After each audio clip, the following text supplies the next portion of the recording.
రహస్య స్నేహితుడు అంత హితుడేం కాదు. అమెరికాలో స్టెయిన్ ఎరిక్ సోల్బర్గ్ అనే వ్యక్తి చాట్‌జీపీటీని విశ్వసించి అదే వాస్తవమనే స్థితికి చేరాడు. అది చెప్పిందని కన్నతల్లినే మట్టుపెట్టాడు. జపాన్‌కి చెందిన కానో అనే యువతి చాట్‌జీపీటీ తాను సృష్టించిన ఏఐ భాగస్వామిని ఇటీవల వివాహం చేసుకుంది. అమెరికాకు చెందినటువంటి అడమ్ రైన్ అనే యువకుడు ఆత్మహత్య చేసుకోవడం ఎలా అని ఏఐని సలహా అడిగి మరి ప్రాణాలు తీసుకున్నాడు.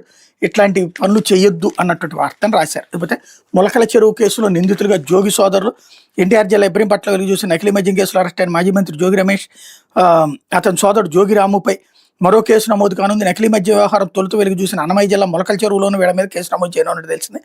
విజయవాడ భవానీపురం ఎక్సైజ్ స్టేషన్లో నమోదు చేసిన కేసుకు సంబంధించి ఇప్పటికే జోగి సోదరులు నెల్లూరు కేంద్ర కారాగారంలో రిమాండ్లో ఉన్నారు. మొలకల చెరువులో నకిలీ మద్యం తయారీ వ్యవహారంలో జోగి సోదరుల ప్రమేయం కుట్ర గురించి సిట్ ఎక్సైజ్ అధికారులు ఆధారాలు సేకరించారు. జోగి రాముకి నగదు రూపంలో ముడుపులు ఇచ్చినట్టు ప్రధాన నిందితులు అద్దేపల్లి జనార్దన్ రావు, ఆయన సోదరుడు జగన్మోహన్ రావు విచారణలో తెలిపారు. ఇది డబ్బులు ఇప్పుడు దొరకవు కాబట్టి ఏది పట్టుకోలేదని అంటారు కాబట్టి మేము క్యాష్ ఇచ్చామని చెప్పారట.